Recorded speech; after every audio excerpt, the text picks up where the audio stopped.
Oh, I want to see you about that torpedo after work. I've got a project I'm working on. Thank you all for being here. We appreciate your presence. If you want to turn your Bibles to Matthew chapter 18, that's where we're going to, and if you got a bookmark and want to leave it there, we're going to be there a lot today. Thank you so much for being here. We appreciate all your presence, especially our visitors. I forgot today was Memorial Day. I should have known we were going to have a lot of people here, but we're glad to see you all here. Appreciate your presence. We are having, as mentioned, our fourth Sunday service this afternoon at 5 p.m. And Terry Slack from the Northwest Church in Arlington is going to be here. If you have not heard Terry preach, he will do a fantastic job.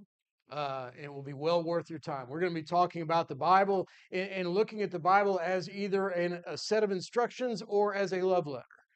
And the way that we view the Bible is going to have a big impact on how we follow the Bible. And so we look forward to hearing what he has to say on that. And as we mentioned before, we typically will have people over to our house after the service, and you're certainly welcome to be there as well. But regardless, you've made a choice to be here this morning. We appreciate that. And our members as well, we're glad to see you all here. And we want to be mindful of those who are not here.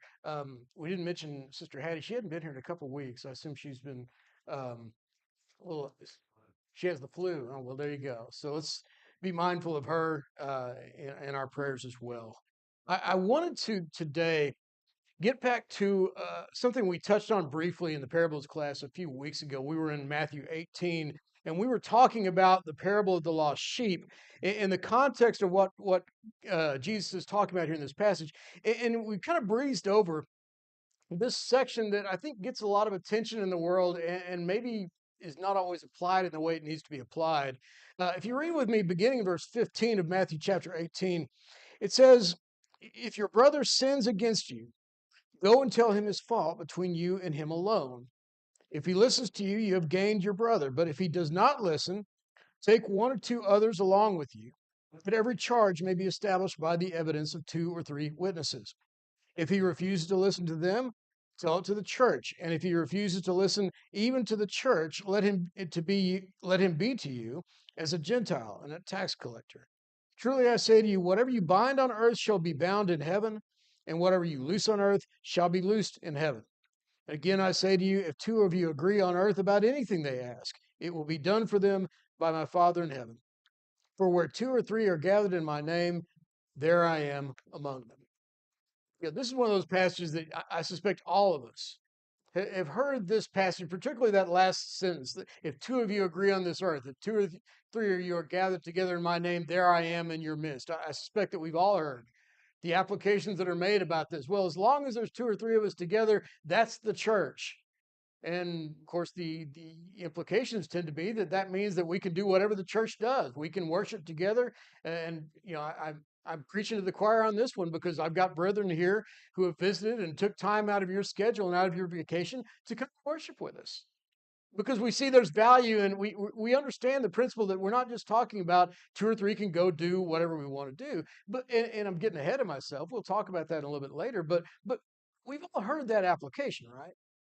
But I think if we look at this in context, and that's what I want to do today for a few minutes, that how this applies has a pretty clear meaning. And it has some great applications for us in the Lord's church, maybe not the ones that we often hear associated with it. If you remember this passage, the whole question of this, the context of this goes all the way back to the beginning of chapter 18 and verse 1, when the disciples come to Jesus with a question. They ask him, "Who is greatest in the kingdom of heaven?" And so Jesus then tells the disciples, basically, he kind of implies that they're asking the wrong question here, that really the question is not about who's going to be greatest. It's kind of like what he does with the parable of the Good Samaritan. When the man comes to him and asks him, "Who is my neighbor?" Well, Jesus doesn't answer that question, but he turns it around and implies, and even asks the question, what you really should be asking is, which one of them was more neighborly? And I think what he does here is very similar because he takes the question, who is the greatest, and he turns it to say, for whom should I have the most concern? Because that's really what's going on in this chapter. Because he tells the apostles, first of all, that you're going to be looking at yourself, first of all, as someone who needs to humble himself as a child. Don't see yourself as a person of power or influence. See yourself as someone, first of all, who is dependent on the Father who is one who submits to his will in all things. And then he tells them that if you do that, then you'll understand that the Father's focus is not on who is the most impressive, who is the most powerful, who is the one who has the most standing or influential in the church. In fact, the one that God's concerned about, the one that God seems to be focused on, is the least impressive, the most vulnerable. In this case, he's not talking about children from a literal standpoint. He's talking about those who are young in the faith, who are fragile in the faith, who are weaker and are in greater need of care from the brethren. And so Jesus in verses 5 through 9 talks about that idea that your primary concern as a disciple needs to be on making sure that that spiritual child, that weak Christian is safe.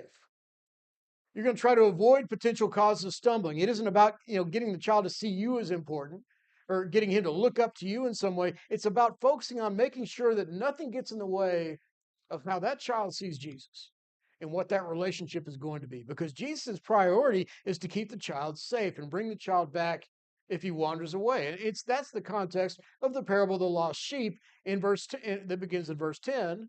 And in verse 14, when Jesus sums that up, he says, "So it is not the will of my Father who is in heaven that one of these little ones should perish." And it's in this context that we have the discussion that we just read. This idea of bringing back the lost sheep. And we'll talk about here this question of how to deal with a brother who has sinned against you. And that's really what he's talking about. And it's in this context, preserving the lost brother. And I think it's useful to know we don't always make a distinction here, but in this particular instance, we're dealing with a brother who he says has sinned against you. This is not necessarily the same thing as what we see, for example, in 1 Corinthians 5, when we see the man who has been caught is in an adulterous relationship. Or the man in 2 John 10 who is involved in false teaching and is dividing the church. The one that John says in 2 John 10 that if anyone comes to you and does not bring his teaching, do not receive him into your house or give him any greeting, for whoever greets him takes part in his wicked works. You've got the brother in 2 Thessalonians 3 who's living an idle and destructive life. He's not obeying the commands of the apostles. We got the divisive brother in Titus 3, verse 10. We tend to kind of lump all these together. But Jesus is talking about something I think that's very specific here. He says, if a brother sins against you, he has done something specific to wrong you. This isn't me seeing someone who is sinful in his life that he needs to fix this. This isn't him doing something or engaging in something that offends me personally. This is a brother who has done something to me that was sinful. Maybe he lied about me. Maybe he's defrauded me in some way. He's harmed me in some way, whatever that might be. But whatever it is, this is something that is going to put that relationship to my brother at risk. Not because I can't get along with him, but because his sin has endangered his soul. And Jesus says, your task here is to try and restore him. And do we see how that fits into this context? God's concern here is not for my pride or my sense of self-justification. God isn't concerned that I get what's fair or that my brother repay me or that I somehow satisfy my own personal outrage. God's goal is the restoration of that brother. There's a passage in Leviticus 19, if you want to turn over there and leave your bookmark in Matthew 18. In Leviticus 19, I suspect that Jesus here in this discussion is alluding back to what the law says about these kinds of disputes. In Leviticus 19, verse 17, he says, you shall not hate your brother in your heart, but you shall reason frankly with your neighbor, lest you incur sin because of him.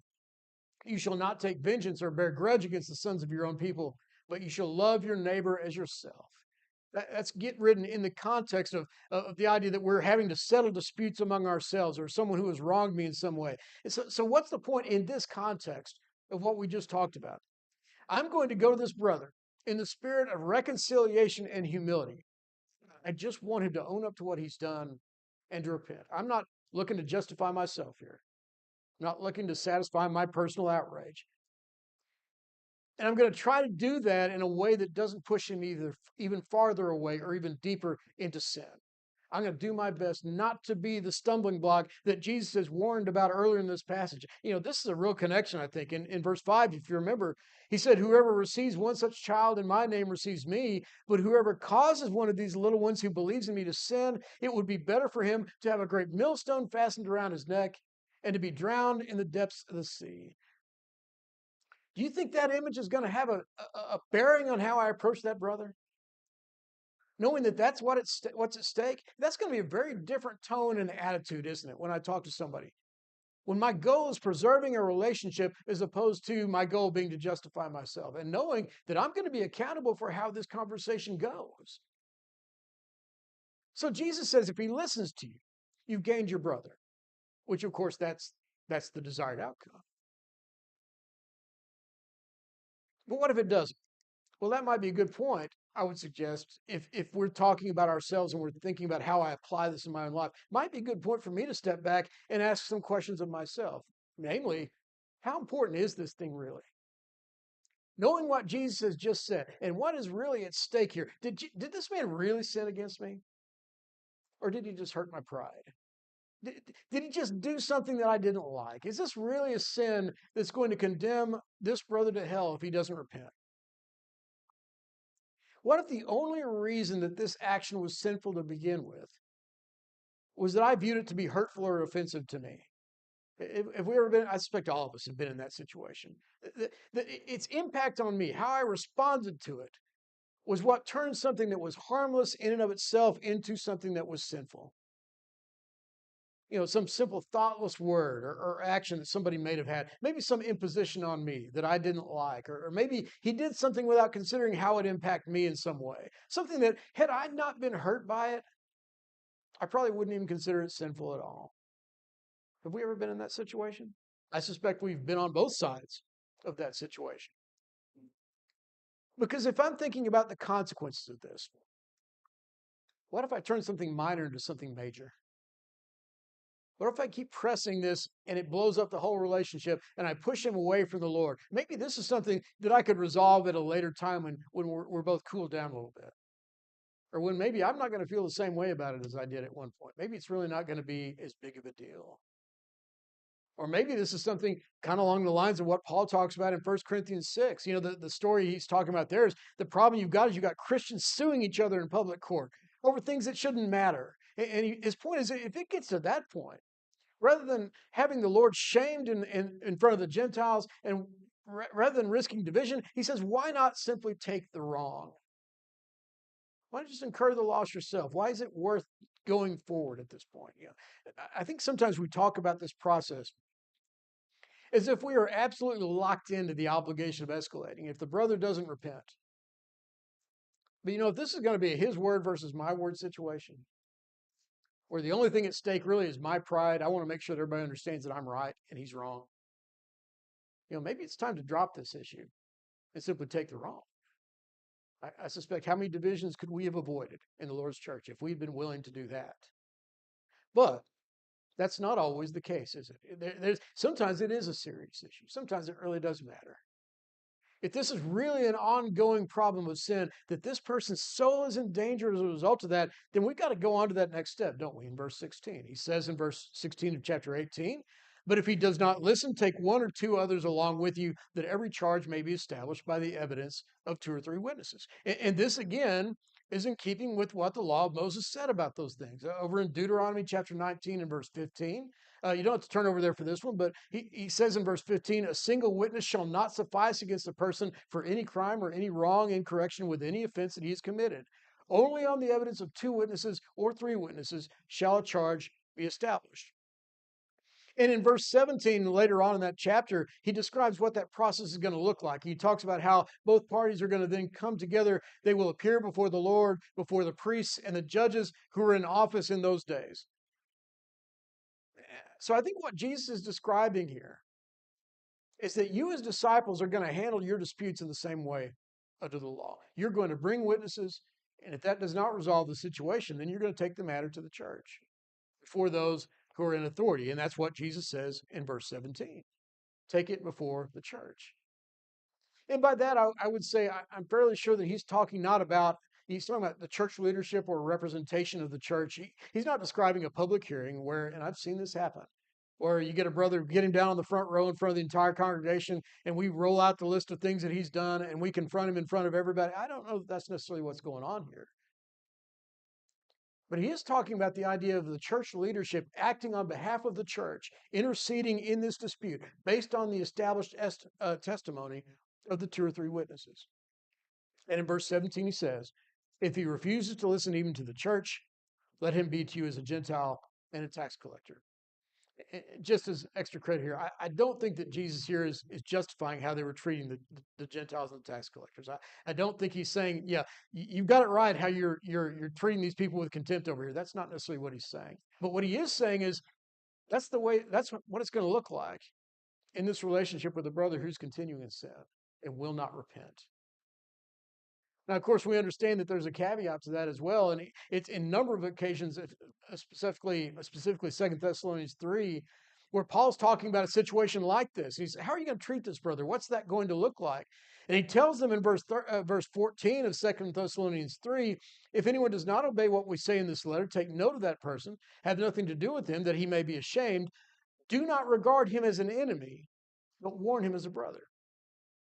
And going back to something we alluded to earlier, this is a different approach than what we were called to do when we're dealing with somebody who's divisive. You ever notice that when somebody's accused of being divisive or teaching false doctrine that's involved in destructive behavior towards the church, we don't actually have the same steps. I don't know. Sometimes we don't notice this, but in Titus 3, for example, in verse 10, where it talks about this person who stirs up division, what does Paul say? After warning him once and twice, have nothing more to do with him.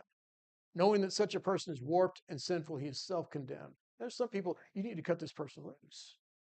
In 2 John 10, don't offer him your welcome. Don't receive him into your home. You need to make a separation between somebody who is actively attempting to harm the Lord's church in some way.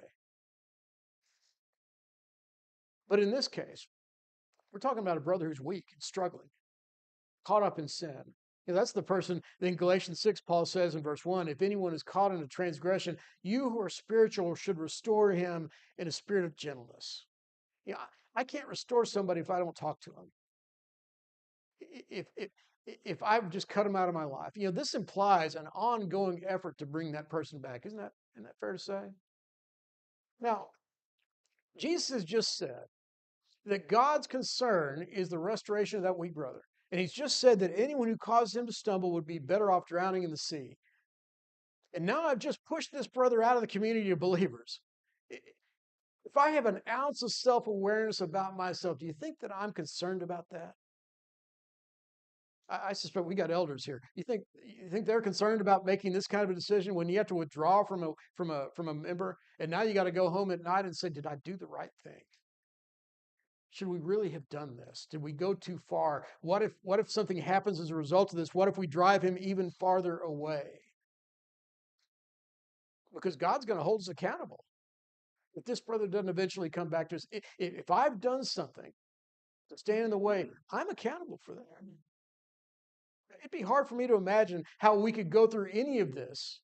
And I know in my case, when I've been involved and you've been involved, I suspect all of us have asked ourselves that question. And it's in this context that Jesus makes these two statements. And I think that is vitally important to understanding what he is going to say next.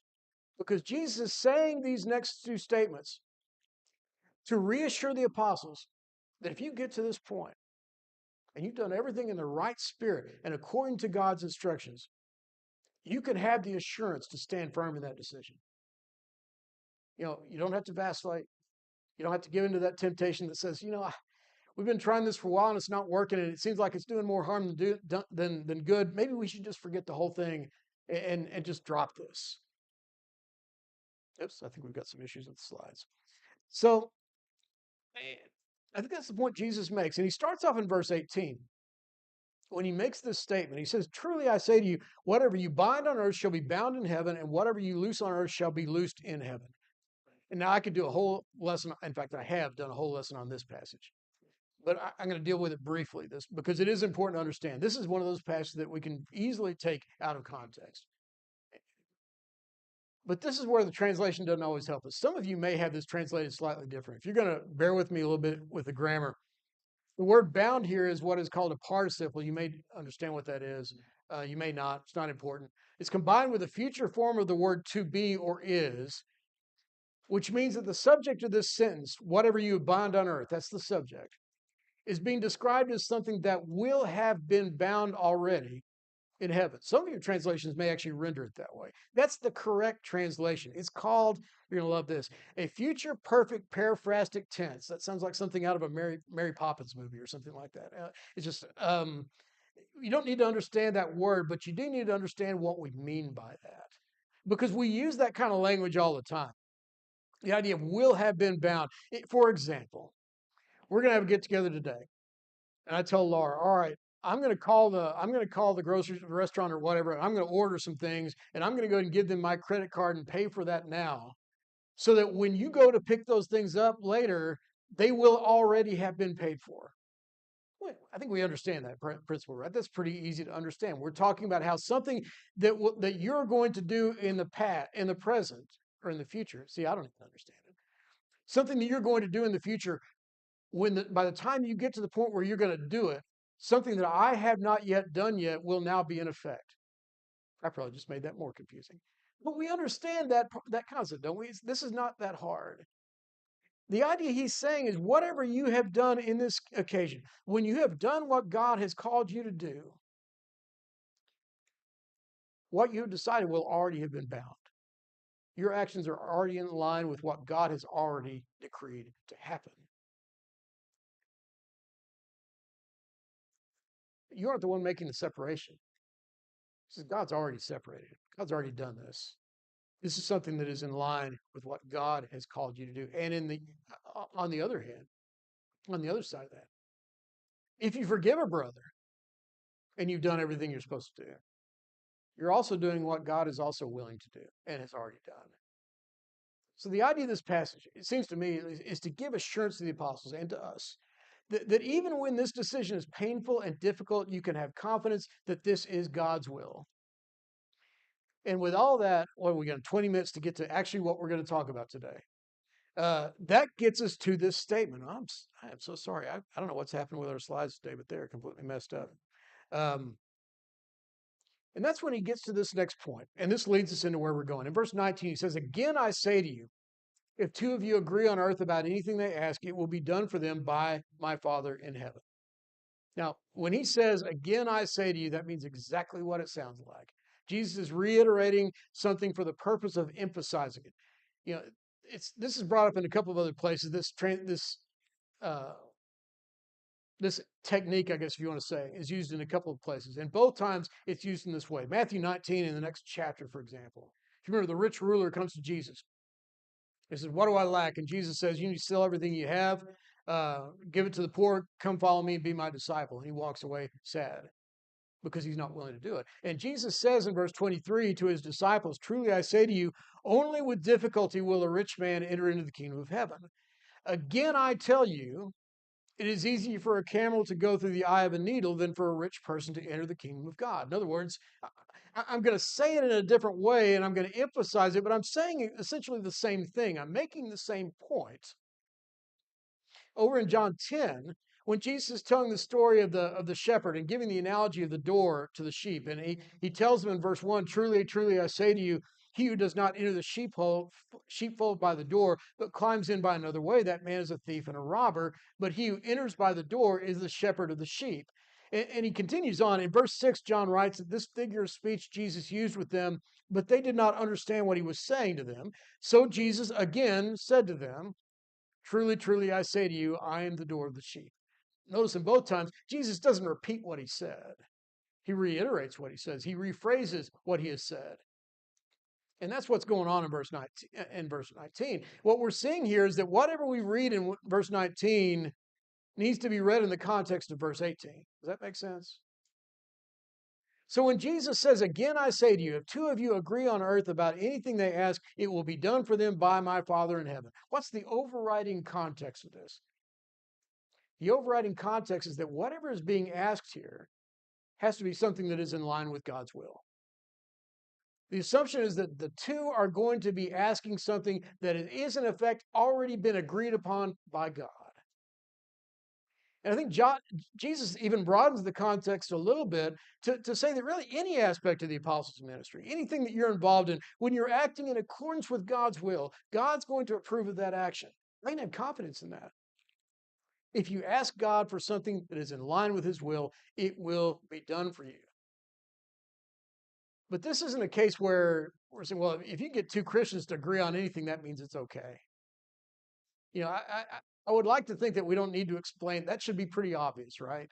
Because we get two Christians to agree on a lot of things that aren't right. I mean, we see this in Acts 15 when the Christians had got together to talk about the question of circumcision, and we read that there were believers who belonged to the party of the Pharisees. I'm assuming at least two or three who stood up and said it's necessary to circumcise them in order for them to keep the law of Moses. Were they right? Was God accepting that? Just because they got two or three people to agree with them? I think we understand that's certainly not what's going on there. One of the great examples, and Mark Roberts just used this the other day, and I just why I thought to put it in here in Mark 10, verse 35, when you got Peter and John, or James and John, going to Jesus, and they ask him a question. Teacher, we want you to do for us whatever we ask for you. By the way, nobody never say yes to that. There's always a caveat. Whatever you ask for me. And what do they ask? They say, grant us to sit one on your right hand and one at your left in your glory. You got two disciples, two of Jesus' very favorite disciples, part of his inner circle, are asking in agreement to be on his right and his left hand. Was their request honored? No.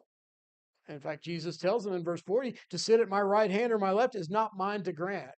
You're not asking in accordance with God's will, and the answer is going to be no. So getting multiple people to pray for the same thing or ask for the same thing does not guarantee it'll be done. It does not automatically seal it with God's approval. And on the other hand, what if you can't get two or three people to agree on it? What if you only have one person involved and only one person is asking for something? Does God hear that prayer? I think we know that he does, doesn't he? In Matthew 7, when Jesus says, ask and it will be given to you, seek and you will find, knock and it will be opened to you. For everyone who asks receives, and the one who seeks finds, the one who knocks, it will be opened. The one, the individual. I don't need a group of people to pray for this to have that prayer answered, do I? In James 5, James talks about the effectual prayer of a righteous man avails much. And his example is Elijah, a single man with like passions such as us. So when Jesus is talking about in Matthew 18, doesn't really seem to make a lot of sense in the context of two people asking God for the same thing. So maybe that's really not what's being discussed here at all. Let's go back to what we're talking about again. Verse 19, it says, again, I say to you, if two of you agree on earth about anything, it will be done for them by my Father in heaven. Now, if he isn't talking about prayer here, which I don't think that he is, well, what does he mean?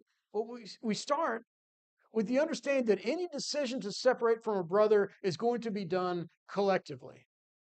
When we talk about what we're talking about here, I think the implication is that this is a decision that you and the rest of the assembly are going to be praying about, and you're going to be approaching it with a sense of humility. This is something that we're doing not because we think it's best, but because it's God's will. And we want it to be done accordingly so that he will be pleased with what we've done and that he will accept that it's being done with the purpose of restoring our brother. But we got to be in agreement in that. You know, the word there that's translated agree is the word symphonio. It sounds a lot like the word symphony because that's where we get it. You could almost literally say that what he is saying is that you need to be in harmony with each other in regard to that decision. This is not the decision of a single person. This isn't like the trial scene of Jesus where the council never really could get, they had all these accusations, but they never really were. That's the opposite of harmony, right? It's discord. In this case, what are we seeing? The witnesses all agree, and the church has accepted their testimony. The church is doing what it ought to do, acting in harmony with these witnesses. And then Jesus follows with that overriding conclusion. For two or three are gathered in my name, there I am among them. I just paused because I think my slides are messed up and I'm on the wrong page. So I'm going to stop there for a second and catch up. But I think maybe this wording is why it seems always to apply. We always want to apply this to the assembly, right? Where two or three are gathered together, as if what Jesus is talking about here is a result of the church gathering together in one place. Actually, no, we're good. Um, that word gathered there is used in the description of the assembly in other instances in the Bible. That's certainly an applicable statement, but I don't think that's necessarily what's going on here. And it really doesn't fit the description of what's happening either. Who are the two or three that he's referencing here? It's not the church. He's talking, I think, about verse 16. You have the man who's bringing one or two witnesses so that every charge may be established. That's the two or three. And he says, when two or three agree, when you have the testimony of two or three witnesses and you have chosen to act on their testimony, he says, there I am among you. And again, that phrase doesn't necessarily have to deal with physical direct presence. A lot of times it does, where everyone's all together in one place. But, for example, in First Thessalonians 2, when Paul's talking about his behavior among the Thessalonians, and he tells them in verse 7 that we were gentle among you. Well, he's not talking about only when they were all in the same room or all when they were gathered together in the church. He's talking about when they were together in fellowship, when they were working together in the work of God, when they had an association with one another. Later on in 1 Corinthians 5, verse 2, when it talks about that brother who was caught in adultery. And Paul says, let him be removed from among you. Well, he's not talking about the physical assembly, although there's a sense in which that could happen. But he's talking about the fact that he's no longer going to be numbered with you. He's not in fellowship with you anymore. He's not considered to be part of your community anymore. I think it reflects a lot more accurately what Jesus told the apostles in Matthew 28:18. When he said, behold, I am with you always to the end of the age. The idea that I'm with you, I'm on your side, I'm in support of what you're doing. There's a passage back in Exodus 17. If you remember the story, this is when the people were grumbling, as they always did, about not having any water. And Moses brings forward water from the rock. And they name this place in verse 7 of Exodus 17. He says they called the name of the place Massa and Meribah because of the quarreling of the people of Israel and because they tested the Lord by saying, is the Lord among us or not? Well, what do we mean by that? Well, is he here? Is he helping us? Is he doing what we need to do? Is he on our side? Micah 3:11 talks about that idea of the corruption that's going on in Israel, and it says that its heads give judgment for a bribe in verse 11. Its priests teach for a price. Its prophets practice divination for money. Yet they lean on the Lord and say, "Is not the Lord in the midst of us? No disaster shall come upon us." He's not talking about physical proximity there. He's talking about we have fellowship with God. We're God's people. And so when we look at this passage back in Matthew 18 in that context, you see what's going on here? Jesus is telling the disciples that when two or three provide witness to this sinful behavior and you do what God has told you to do, he will be with you. Jesus is in approval of your actions. And maybe more importantly, we don't always talk about this, but Jesus is also working for the same goal that you are working for, which is the restoration of that brother back into fellowship. Do we believe that?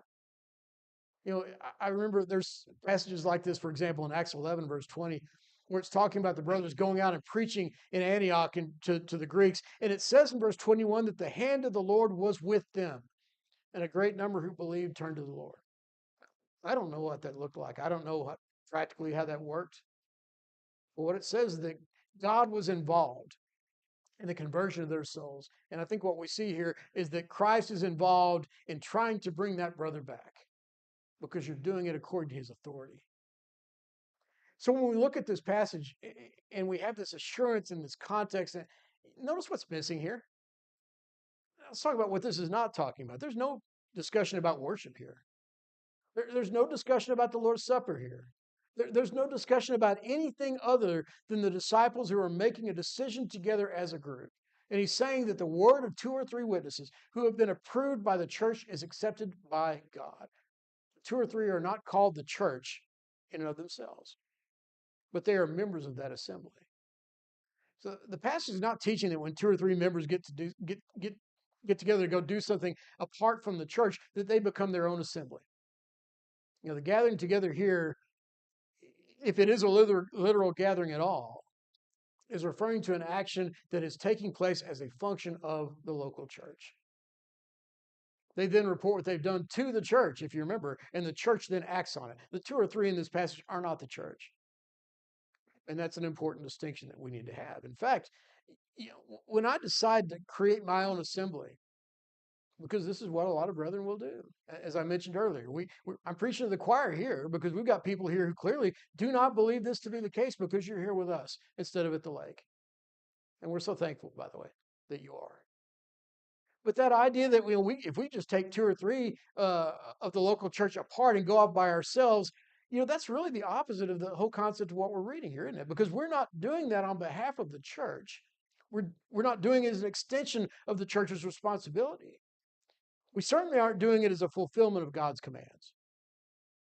The distinction of two or three is not being made as a result of God's command. It's a result of our own personal decision, whatever that might be, whether it's vacation, fishing trip, whether we just don't feel like being in the assembly today. So I'll just watch it on live stream, and I'll take the Lord's Supper by myself, and that's how we're going to do it. That's not what's being told here. That's not what's being taught here. And when we use that to try to apply those concepts, I think we're misusing this passage. We're called to assemble together as the church. And there's no examples that I can find where individual members of a local church are called a church in and of themselves, except when they're acting on the authority of that church. Debating whether I want to keep going with this because I've got a few more things together. I'll try to move through these things pretty quickly. In 1 Corinthians 11:18, we read about the proper context of taking the Lord's Supper, for example. It's when you come together as a church, when you come together for the purpose of being an assembly, if you will. He talked in 14:26 about how we build each other up in that context, that when you come together, each one has a hymn, a lesson, all things are to be done for the edification of the body. Well, I can't edify the body when the rest of the church isn't present, can I? We've got to all be together. And that's why in Hebrews 10:24, it talks about considering how to stir one another up to love and good works, not neglecting to meet together, as is the habit of some, but encouraging one another all the more as you see the day drawing near. And I'm going to make this point. I'm going to be careful with how I say this. Because I think it's fair to say that we can't, when we look at the assembly of the saints and neglecting the assembly, I don't think the point is that if we're not at our home congregation every Sunday, then we've neglected the assembly. I hope clearly y'all don't believe that either because you're here with us. And I want to make sure that I'm not saying this in a way that is criticizing or detracting from that at all. But at the same time, I do think that there's an implication in this passage that meeting with an assembly of believers while I'm away from home in another location, while that is a good thing to do and it is an acceptable thing to do, is not the same thing as meeting with the brethren with whom I work in a home community. And I think if we're honest with ourselves, we all understand that's true. We have different relationships with those groups. I love all of y'all that are here. And I want to encourage you while you're here, but the reality is you're going to go home and I'm going to go home and we are not going to see each other for another few months. And that's just the function of a local congregation. That's how it works. But you know what? You're going to go back home and you're going to see brethren there that you work with every single week. And hopefully you see and discuss, meet with them more often than not. And you've got a responsibility to them, just like we have a responsibility to the brethren here that is different. It's deeper. It's stronger. And I could say it's more important as well. We think about that, what our obligations are and what we ought to be doing for one another. Doesn't it start with the local church above all else? This group here, the groups when you're going to go back home and be with them again. As I was thinking about this, there's no real.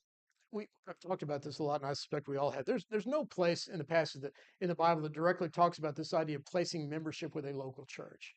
The example that I get, and I think the inference we can make in Acts 9 is when Paul talks about wanting to join himself to the church in Jerusalem. And they had to accept him. There's a relationship that had to be established there. And once it was established, we read in verse 28 that he went in and out among them at Jerusalem preaching boldly. In other words, he went in and out among them. He was part of them. He had a relationship with them. So I think we do see that. But what we see much more clearly and frequently is the obligation that we have to love and to care and to encourage one another on a personal level. I think we would all agree that we're not going to do that a lot to a great extent when we're visiting another congregation. We could try and we do the best we can, but the reality is that we don't have that same relationship that we'll have when we go home. So when we think about what's going on and why we would what the implications are, when I say I can take two or three and I can divide from the regular assembly and I can go do whatever I want to do and that's going to be fine. I think hopefully we can all see that I'm not going to be able to do the work God's called me to do unless I'm in the assembly with the brethren. And not just in the assembly, but involved every day. We talk about it almost as if our responsibilities begin and end with that front door over there. But the reality is we have fellowship with each other hopefully every day. We got to be encouraging each other and building each other up and finding ways to develop that relationship deeper and deeper to where we really are a part of each other's lives. So just some four quick takeaways on how we can apply this. And I'm really not going to elaborate these because this is what we've already seen. When our actions are in line with God, and this is where I think this passage really does speak to us. First of all, we can have assurance that God sees that we're following his commandments. Second of all, we can have hope that even when our obedience doesn't seem to be bearing fruit, we can still have hope. Thirdly, we can have boldness to make difficult decisions that may cause pain and that may cause heartache and they may cause us to lose some sleep at night. Asking ourselves, did we do the right thing? And finally, we can have peace in the knowledge that Christ is with us if we're doing things according to his will and by his authority. So, the lesson is yours. I thank you for your attention. Thank you for being here. If you're subject to the invitation anyway, if you need prayers of the saints, if you need to make your life right with God in some way, if we can do anything for you at all while you're here, please let us know as we stand as we're lending our invitation song. Amen. I come with my humble